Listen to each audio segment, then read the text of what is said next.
মুসলমানদের শত্রু মিত্র নিয়ে আজকে আলোচনা করব। শত্রু মিত্র, মুসলমানদের বন্ধু কারা, শত্রু কারা? এই উম্মত শত্রু না চিনবার কারণে আজকে বড় নাজুক পরিস্থিতির মধ্যে আছি আমরা।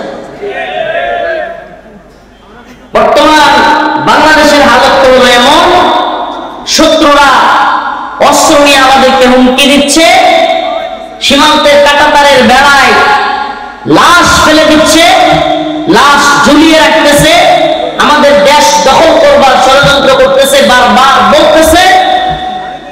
এমনকি বাংলাদেশের ভিতরেও হিন্দুত্ববাদী ভারতীয় ওদের প্রেতাত্মারা বাংলাদেশে বসেও আমাদেরকে হুমকি দিচ্ছে।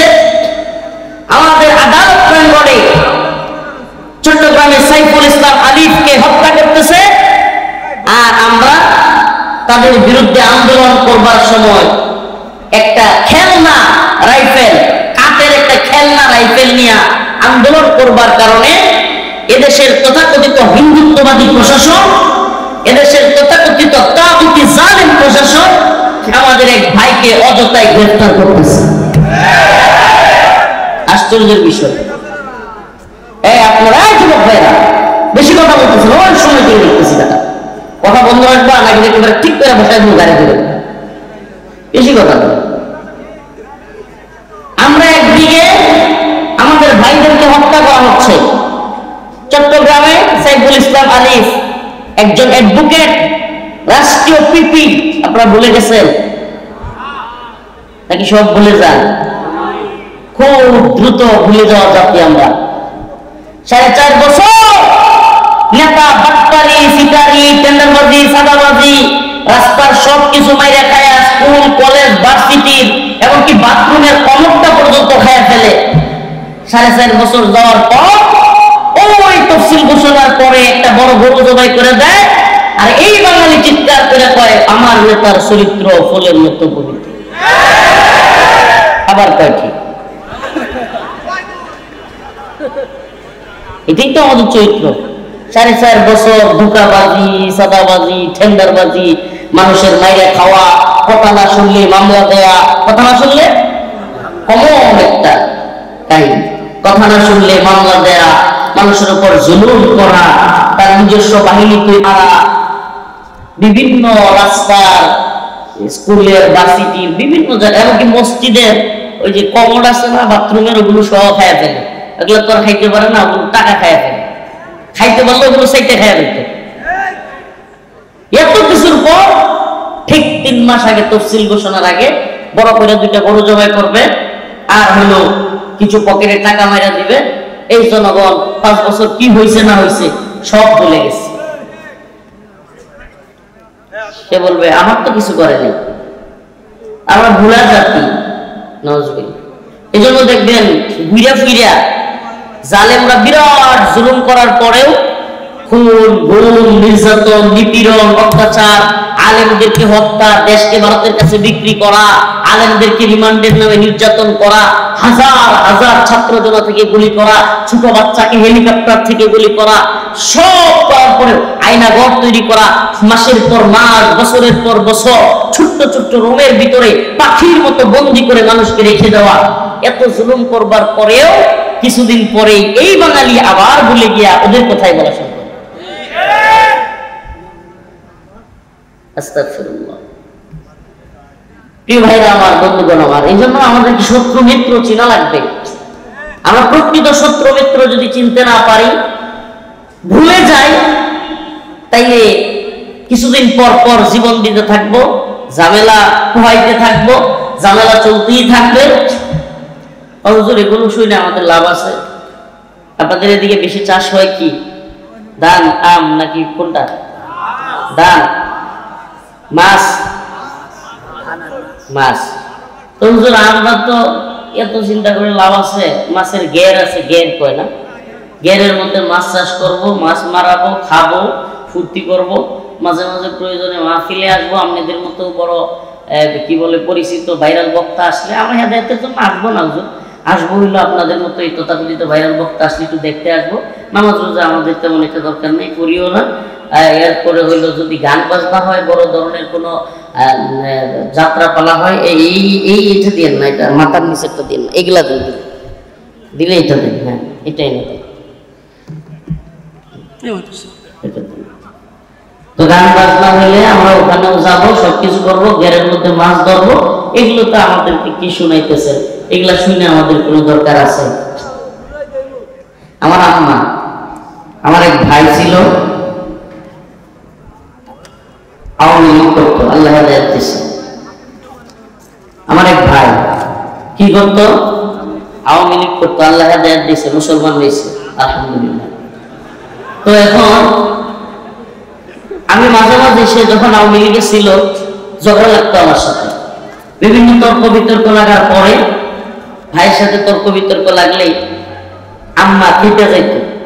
আম্মা এসে বলতো, মানে খাবার সময় হয়ে গেল, আমার ছোটবেলা থেকে আবু ডাকতো, আবু। আপনাদের এলাকায় ছোটদেরকে বলে কিনা? আমি আমাদের 5 ভাইয়ের মধ্যে সবার ছোট, তো বোনদের মধ্যেও ছোট।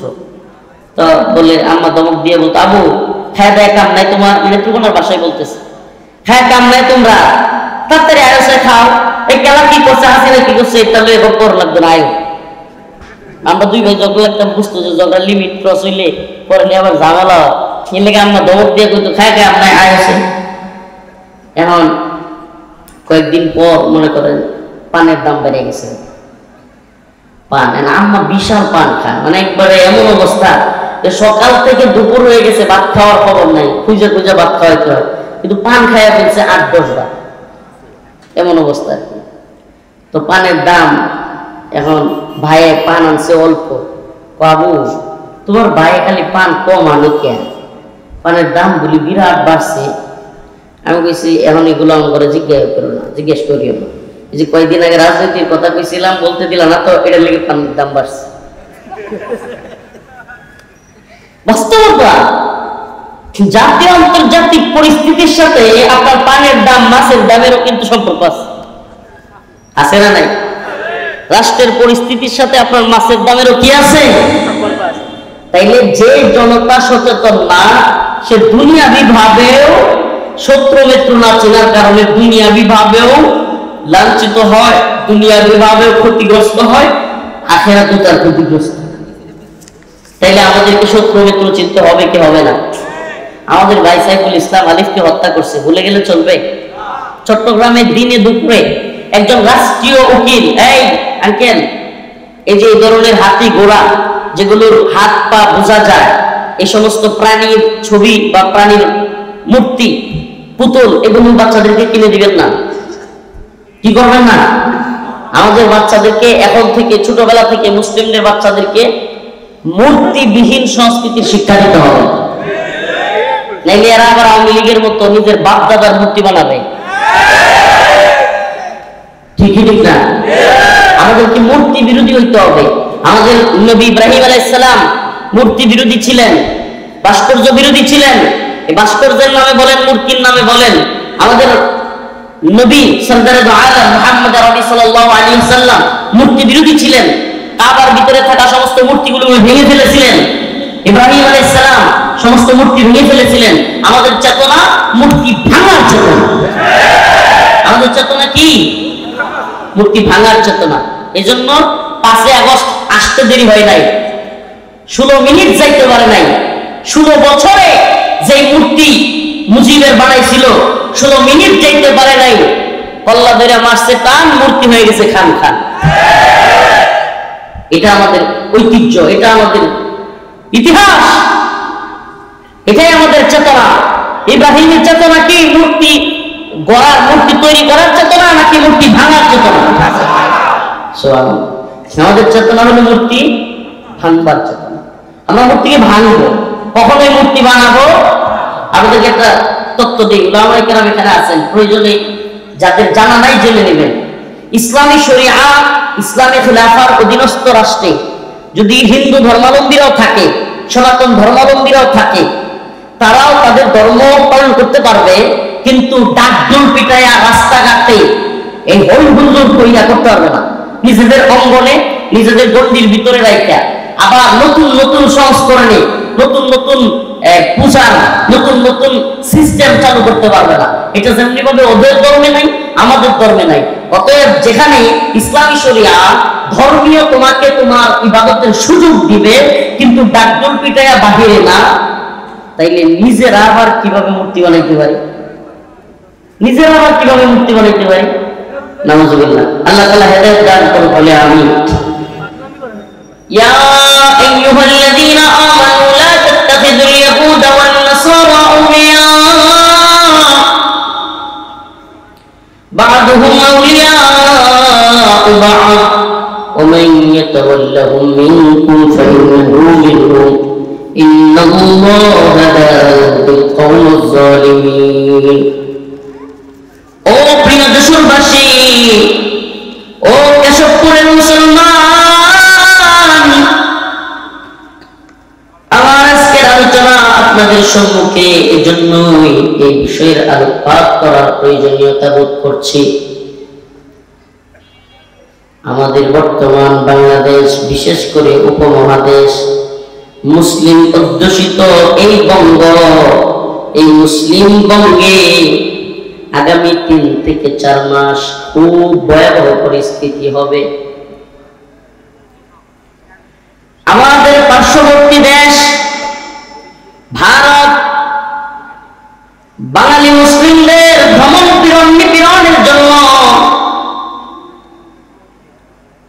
তাদের দেশের ভিতরে কাশ্মীর সহ অন্যান্য ভূখণ্ডের মুসলমানদেরকে যেইভাবে নির্যাতন নিপীড়ন করতেছে, এদের চাওয়া হলো বাংলাদেশে মুসলমানদেরকে নির্যাতন নিপীড়ন করে স্টিম রোলার চালিয়ে আলেমদেরকে, ইসলামকে আঘাত করে, আলেমদেরকে, ইসলামকে এখানে দাঁড়াতে না দিয়ে এদেশে আবারও তাদের সেবাদাস, তাদের কৃতদাস কিংবা কোন কৃতদাসী, তাদের গোলাম কোন সরকারকে বসানো।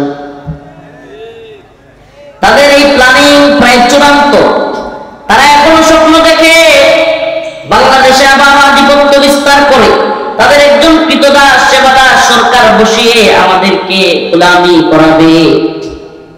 কিন্তু আমরা মুসলমান, আমাদের একমাত্র রবকে, আমরা কার গোলাম? চিৎকার করে বলেন, আমরা কার গোলাম? আমরা একমাত্র আল্লাহর গোলামি করি। আমরা ভারতের গোলামি করি না, আমরা আফ্রিকার গোলামি করি না, আমরা মহান রবের গোলামি করি। আল্লাহ রাব্বুল আলামিন সুস্পষ্ট কোরআনে কারীমের মধ্যে বলেছেন, ইয়া আইয়ুহাল্লাযীনা আমানু লা তাত্তাখিযুল ইয়াহুদ, হে ঈমানদাররা, লা তাত্তাখিযুল ইয়াহুদা ওয়ান নাসারা আউলিয়া, হে ঈমানদাররা, তোমরা ইহুদি এবং খ্রিস্টানদেরকে বন্ধু বানাও না। কি করিও না? ইহুদি খ্রিস্টানদেরকে বন্ধু বানাও না। এবার আসেন, বর্তমান পৃথিবীতে ইহুদিদের একটা রাষ্ট্র, যদিও এটা এদের রাষ্ট্র নাই, এরা দখল করেছে জালিমের দল, নাম হলো ইসরায়েল। নাম কি? আমি আপনাদের সামনে প্রশ্ন করতে চাই, গোটা পৃথিবীতে সবচাইতে বেশি মুসলমানদের উপর নির্যাতন করতেছে যারা, এরা কি এই ইসরায়েল? হ্যাঁ নাকি না? ইসরায়েল নির্যাতন করতেছে না করতেছে না? আল্লাহ তাআলা বলছে যে ইহুদিরা হলো মুসলমানদের, মুমিনদের শত্রু। তাইলে মিলায় নেন, ইহুদিরা শত্রু নাকি বন্ধু? এখন বাংলাদেশের কোন দল যদি ইহুদিদেরকে বন্ধু মনে করে, তাইলে তারা কি আল্লাহর কথা মানলো? বলেন মানলো? যদি খ্রিস্টানদেরকে বন্ধু মনে করে, পুরা ইউরোপ, পুরা পশ্চিম সবটাই হলো খ্রিস্টান, ইউরোপের কোন রাষ্ট্রকে যদি বাংলাদেশের কোন দল কিংবা সরকার বন্ধু মনে করে, Germany, France, Netherland, Spain, Italy কিংবা ইংল্যান্ড, যুক্তরাষ্ট্র, যুক্তরাজ্য, এগুলোর কোনটাকে, এই কানাডা, আমেরিকা, মুসলমানরা যদি, মুসলমানদের দেশগুলো যদি বন্ধু মনে করে, আল্লাহ বলেন এরা তোমাদের বন্ধু নয়, বা'দুহুম আউলিয়াউ বা'দ, এরা নিজেরা নিজেদের বন্ধু। এরা নিজেরা কি? কার কথা বলেন না, কার কথা? আসেন এবার মিলাই। ইসরায়েল যে এত জুলুম করতেছে ফিলিস্তিনের মুসলমানদের পক্ষে, আমেরিকার সমর্থন আছে না নাই? খালি সমর্থন নাকি অস্ত্র দেয়, টাকাও দেয়, গোলা বারুদ দেয়, ট্যাঙ্ক দেয়, মিসাইল দেয়, জঙ্গি বিমান দেয়, ড্রোন দেয়, অ্যাটাকিং হেলিকপ্টার দেয়, দেয় কি দেয় না? তাইলে বোঝা গেল ইসরায়েল যদি মুসলমানের শত্রু হয়, আমেরিকাও মুসলমানের শত্রু। আমাদের কথা কি বুঝে আসতেছে? যদি সাম্প্রতিক এই কথাগুলো না বুঝেন, আগামীর বাংলাদেশও বুঝবেন না, আগামীর আলোচনাও বুঝবেন না। আগামী দিনে বাংলাদেশের পরিস্থিতি কি হবে, এগুলো একটু মুসলমান ইমানদার, যেহেতু এত দূর থেকে কষ্ট করে আসছি, না খায়া না লইয়া এত দূর থেকে গাড়িতে কইরা আসতাম, বিমানের মিস করে আসছি, আপনাদেরকে একটু কিছু কথা বলে যায়। আপনারা 2024 সালের 5ই আগস্ট এর আগে বাংলাদেশে একচ্ছত্রভাবে ভারতীয় আধিপত্যবাদ দেখছেন।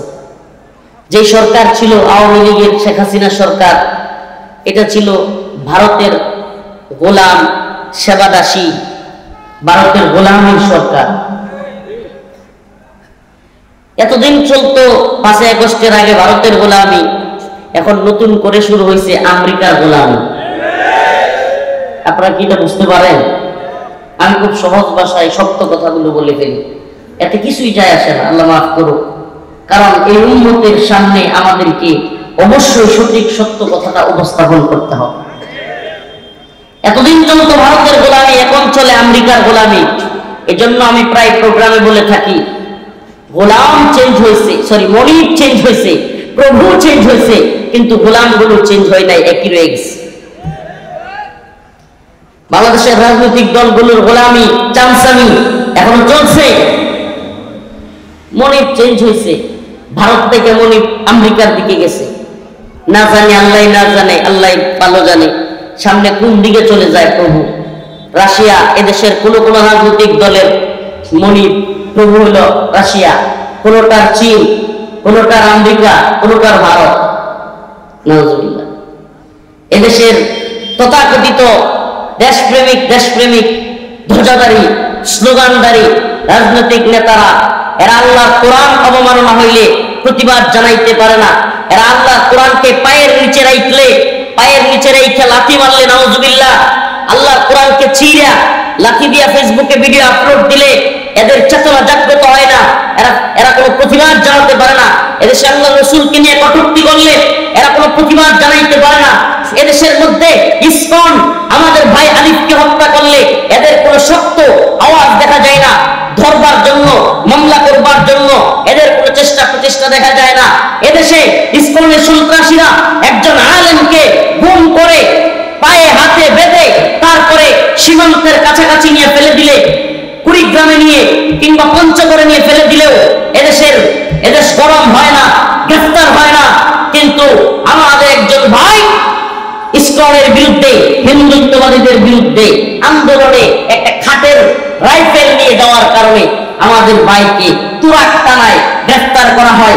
জানতে মনে চাই, ভারতের গোলামি 5ই আগস্টের আগে করেছ ও হিন্দুত্ববাদী দালালের প্রশাসনেরা, এখনো যদি হিন্দুত্ববাদের দালালি করো, তোমাদের বাপদাদাদের যে পরিণত হয়েছে 5ই আগস্টের পরিণতি আবার তোমাদেরকে ভোগ করতে হবে। বাংলার জমিনে হিন্দুত্ববাদীদের আগ্রাসন থাকতে দেওয়া হবে না ইনশাআল্লাহ। এদেশের জমিন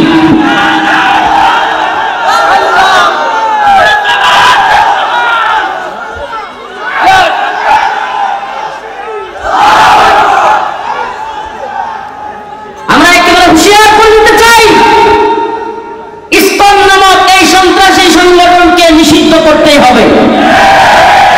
এই কথা বলে না মুসলমান? ইসকন একটা মজা নেওয়ার বিষয়গুলো, হ্যাঁ, আমি কি মজা নেওয়ার জন্য আজ করতেছি? মুসলমানদের এত বড় সেন্সিটিভ ইস্যুতে আপনার চেতনা যদি হাসির চেতনা হয়, তাহলে আপনি গোড়ার ডিম কিছু করতে পারবেন না। আপনার মধ্যে যদি এই কষ্টই না থাকে, মেয়ে একজন আলেমদের ধরে নিয়ে হুট করে রফিকুল ইসলাম মাদানীকে দেখতে আসছেন গোড়ার ডিম এখানে, হুট করে যদি আমাকে নিয়ে এখন গুম করে দেয় ইসকন, কি একটা আশ্চর্য কথা। বলতেছে স্বাধীন দেশ, একজন আলেমকে সেই গাজীপুর থেকে ধরে নিয়ে কুড়িগ্রামে পঞ্চগড়ে ফেলে রেখে আসছে, হাত পা বাঁধা, মেরে ফেলতে চাইছিল। চিন্তা করা যায়, উলঙ্গ অবস্থায় মারছে, পাথর দিয়ে ইয়া দিয়া, বুতুলের ভিতরে পানি করে ওটা দিয়ে পিটাইছে, উলঙ্গ করে ফেলছে। এটা কেমন দেশ রে ভাই? কল্পনা করতে পারতেছেন? আল্লাহ না করো আগামীকালকে আপনি যে হুজুরকে পছন্দ করেন, সে যেই গ্রুপের হোক, তাকেও যে এইভাবে ওরা গম খুন করবে না, তাইলে ভারতীয় আধিপত্যবাদ এখন কমলো কোথায়? ভারতের গোলামি কমলো কোথায়? এই প্রশাসন কাকে খুশি করতেছে? ওদেরকে গ্রেফতার করতে পারে না, খুঁজে পায় না। আর একজন আলেম জজবাই একজন মানুষ, সে ভালোবাসায় একটা দামি বন্ধু হিন্দুত্ববাদীদেরকে ইসকনকে ভয় দেখানোর জন্য যদি হয়ে থাকে, তারা নিয়ে দৌড়ায় গ্রেফতার করে নিয়ে আসছে। এটা কার দালালি? এটা কাদের দালালি? ভারতের দালালি যারা করেছিল 5ই আগস্টে, তাদের পরিণতি কি এরা দেখে নাই? এখন যদি কেউ ভারতের দালালি করে, শুধু ভারতের দালালি না, যদি কেউ আমেরিকার দালালি করে, এদেশে একসময় স্লোগান ছিল পিন্ডি না ঢাকা, মুরব্বীরা বলতে পারবে। পাকিস্তানের সাথে যুদ্ধের সময় রাওয়ালপিন্ডি পাকিস্তানের একটা অঞ্চলের নাম, ওই সময় ঢাকার রাজপথে স্লোগান হইতো পিন্ডি না ঢাকা। এখনকার এই জেনজি প্রজন্ম, এই প্রজন্ম এটা বলতে পারবে না, আমরাও তো ইতিহাস পড়ে জানছি, ইতিহাস থেকে জানছি। পিন্ডি না, মুরব্বীরা বলতে পারবেন, স্লোগান হইতো কি হইতো না। এরপরে এই প্রজন্মের স্লোগান পাল্টে গেছে। কেন? এক সময় 71 পরবর্তী কিংবা 71-এর সময় এদেশ পাকিস্তানের জুলুম চলতেছিল, এজন্য স্লোগান হয়েছিল পিন্ডি না ঢাকা, মানে পাকিস্তানের একটা জায়গার নাম রাওয়ালপিন্ডি, যে আমরা পিন্ডির গোলামি চাই না, আমরা ঢাকা স্বাধীন হয়ে বাঁচতে চাই, এজন্য স্লোগান হয়েছিল পিন্ডি না ঢাকা। এরপরে শুরু হলো দিল্লির গোলামি, 71-এর পর থেকে শুরু হলো কি? দিল্লির গোলামি। দিল্লির গোলামি শুধু আওয়ামী লীগ করে নাই, 71 পরবর্তী সময়ে 2024-এর 5ই আগস্টের আগ পর্যন্ত যত দল ক্ষমতায় ছিল, কোন দল ভারতের কথা ছাড়া উঠতে বসতে পারে নাই, সবগুলো ভারতের কথায় উঠছে আর বসছে। এটা ছিল রিয়েলিটি। তো তখন স্লোগান কি হয়েছে? দিল্লি না, সামনে স্লোগান হবে, লিখে রাখেন, লিখে রাখেন। আমি ছোট্ট মানুষ বললাম, স্লোগান পাল্টে যাচ্ছে, অচিরেই স্লোগান হবে ওয়াশিংটন না ঢাকা। স্লোগান পাল্টে যাবে, কারণ গোলামি তো শুরু হয়ে গেছে ওয়াশিংটনে। সন্ত্রাস বিরোধী আইনের নামে, জঙ্গিবাদের নামে আলেমদেরকে গ্রেফতার করা হয়, আর এদিকে ইসকন অস্ত্র নিয়ে মহড়া দেয়। ইসকন প্রকাশ্যে দিবালোকে একজন অ্যাডভোকেটকে হত্যা করে। এদেশে 13 বছরের শিশু আশামণিকে গাজীপুরে হিন্দুরা 3-4 জন মিলে সংঘবদ্ধভাবে ধর্ষণ করে, আর দেশের পুলিশ সেই ধর্ষকদের পক্ষে বিবৃতি দেয়। প্রিয় ভাইরা আমার, বন্ধুগণ, এদেরকে দেখলে মনে হয় এরা যেন ভারতের গোলামি করতেই পছন্দ করে। এরা কাদের গোলামি করতে পছন্দ করে? আর এদেশে সবচাইতে বেশি রয়ের পারপাস সার্ভ করে যেই ইউনিট, যে শাখা, এটা হলো মিডিয়া শাখা। এই মিডিয়া, এই কুখ্যাত মিডিয়া, এই দাজ্জালি মিডিয়া, আমি মেইনস্ট্রিম মিডিয়ার কথা বলছি। ইউটিউবাররা তো মিডিয়ার একটা ছোট্ট পার্ট, এরা তো এই ইউটিউবাররা তো ওয়াজ মাহফিলে আসে, এদের বিষয় বলছি না। মেইনস্ট্রিম মিডিয়া যেটা, এদেশের টিভি চ্যানেলগুলো কিংবা এদেশের যেগুলোকে বলা হয় মেইনস্ট্রিম, এরা কি করে? এরা দেখবেন ছোট্ট আশামণি 3 জন হিন্দু মিলে ধর্ষণ করছে, দেখবেন এটা নিউজ নাই, এত বেশি এটার কোনো কি নাই, নিউজ নাই। কিন্তু যখনই মুসলমানরা একটা কিছু করবে, ওরে বাবা, নিউজ মিডিয়া প্রচার একের পর এক। এই যে মনে নাই আপনাদের, কোন মহিলা হিন্দু টিপ করছিল, ওরে বাবা, একটু টিপের জন্য পুরো দেশ হাওলে গেছিল, যদি ওই পুলিশের চাকরি চলে গেছে। আমি জানি না আপনারা সব ভুলে যান, কয়জনের মনে আছে হাত তোলেন তো? টিপকাণ্ডের কথা মনে আছে? হাইরে বাঙালি জাতি, 2 জন হাত তুলছে।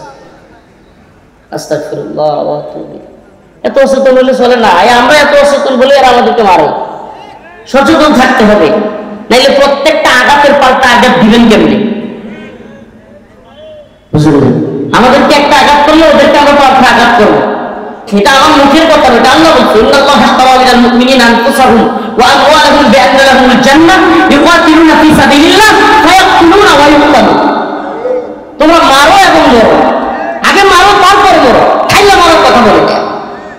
আল্লাহ তাআলা খালি মায়ের খাওয়ার কথা বলে, মায়ের খাওয়া যেমন সুন্নাত, মায়ের দেওয়াও সুন্নাত। কাফের মুশরিকদের শুধু আঘাত খাওয়া যাবে? বলেন, আঘাত খাওয়া যাবে? শুধু আঘাত খাওয়া যাবে না, মাইর খাইতে খালি চাই এই কথা আর বলবেন না। মুখ পেতে দেব, উন্মুক্ত বুকে যত আঘাত করতে পারো। আমাদের ওই যে রংপুরের আবু সাইদের মতো মুখ পাইতে দেবো গুলি করতে না, আমরা এত মুখ পাতবো না। যদি আমাদেরকে মারতে আসে, হিন্দুত্ববাদী ভারত, পুলিশের ঢাকা মহানগর ডিএমপির কমিশনারের কথা আমার খুব ভালো লাগছে। আজকে দেখলাম মিডিয়াতে বলতেছে যে যদি পার্শ্ববর্তী কোনো দেশ আমাদের উপর হস্তক্ষেপ করে যুদ্ধ বেঁচে যাবে এবং আমরা সেই যুদ্ধের জন্য তৈরি আছি। কথাটা খুব ভালো লাগছে। জানি না, আল্লাহ মাফ করো, হালাল হারাম কিংবা হারামের মিশ্রণ থাকা এই অফিসাররা দেশের জন্য, ইসলামের জন্য, এই উম্মার জন্য, এই ভূমির জন্য কতটুকু লড়াই করবে। কিন্তু আমরা তো অসচেতন হয়ে গেলে চলবে না। আপাতত সীমান্ত অঞ্চলের মানুষ, ভারতীয় সীমান্ত অঞ্চলের একটা এলাকা যশোর, আমরাও সীমান্ত অঞ্চলের মানুষ, নেত্রকোনা। খুব সতর্ক থাকতে হবে মুসলমান। কথাগুলো খুব মনোযোগ দিয়ে শুনবেন। হুজুর আজকে এই কথাগুলো কেন বলতেছেন? এই জন্য বলতেছি ভাই, আমি পারতাম আপনাদেরকে নামাজের একটু আলোচনা শোনাইতে, হজ নিয়া, কোরবানি নিয়া, রমাদানের রোজা নিয়া, কিংবা বিভিন্ন বিষয়ে আপনাদেরকে আলোকপাত করতে পারতাম, তাকওয়ার ওয়াজ করতে পারতাম, এগুলো। অবশ্যই আমাদের নামাজ পড়া দরকার, নামাজ পড়তেই হবে, নামাজ আল্লাহর পক্ষ থেকে ফরজ। কিন্তু এই উম্মার সামনে যেই পরিমাণ মুসিবত, এই উম্মার পথে, এই উম্মার দিকে যেইভাবে দিয়ে আসছে বিপদ, এই বিপদ আসন্ন, এই অশনি সংকেত আমরা যারা অগ্রিম ফিল করি, আমরা আপনাদেরকে সজাগ করা, এটা আল্লাহর পক্ষ থেকে দায়ী হিসেবে আমাদের দায়িত্ব, কর্তব্য। আমাদের কি দায়ী? দায়ী তার দায়িত্ব, যে দিনের দায়ী তার অবশ্যই দায়িত্ব এবং কর্তব্য হলো এই উম্মার মাঝে এই চেতনাকে জাগ্রত করা। দেখুন আল্লাহ পাক বলতেছে, আমি রফিকুল ইসলাম মাদানীর কথা শুনবার দরকার নাই। আল্লাহ রাব্বুল আলামিন বলতেছে, লাতাজিদান্না আশাদ্দান নাস আদাওয়াতান লিল্লাযিনা আমানুল ইয়াহুদ ওয়াল্লাযিনা আশরাকু। লাতাজিদান্না আশাদ্দান নাস, মানুষদের মধ্য থেকে অবশ্যই অবশ্যই তোমরা পাবে শত্রু হিসেবে, মুসলমানদের কঠিন শত্রু হিসেবে মানুষদের মধ্য থেকে তোমরা পাবে আদাওয়াতান লিল্লাযিনা আমানুল ইয়াহুদ ওয়াল্লাযিনা আশরাকু। প্রথমেই পাবে ইহুদিদেরকে, এরপরে পাবে মুশরিকদেরকে। আমাকে বলেন, আপনি উদারতার নামে, আন্তঃধর্মীয় সংলাপের নামে, ইন্টারফেথের নামে, সকল ধর্ম বর্ণ নির্বিশেষে, লিঙ্গ বৈষম্য নির্বিশেষে একত্রে বসবাসের নামে আপনি উদারতার সবক আমাদেরকে দিবেন। আমি বলি, দেখুন, আপনার আমার চাইতে আমার আপনার রব উদারতা কম জানেন না। উদারতা উনি কম জানেন?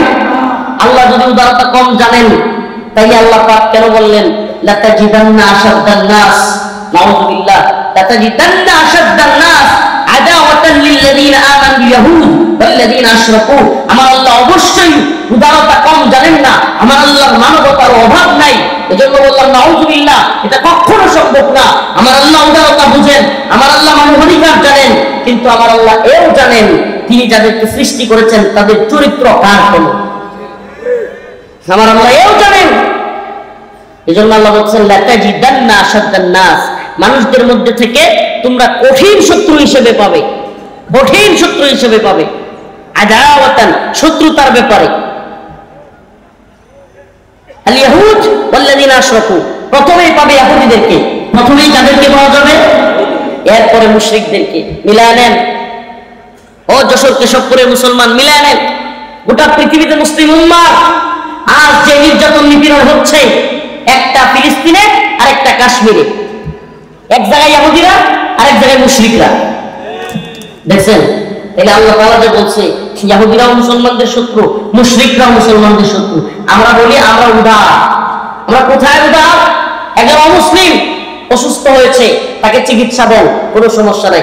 একজন অমুসলিম রাস্তায় চোখে দেখে না, তাকে হাত ধরে রাস্তা পার করে দেন, কোনো সমস্যা নাই।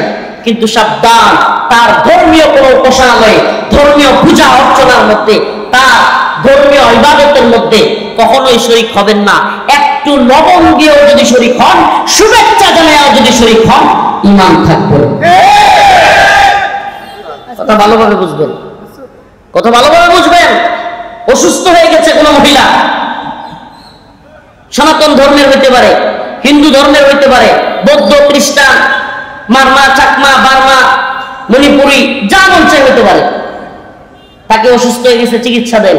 প্রয়োজনে চিকিৎসার জন্য টাকা দরকার হলে হেল্প করা লাগলে দেন। রাস্তা পার হইতে পারতেছে না বৃদ্ধ মানুষ, ভিন্ন ধর্মের, পার করে দেন।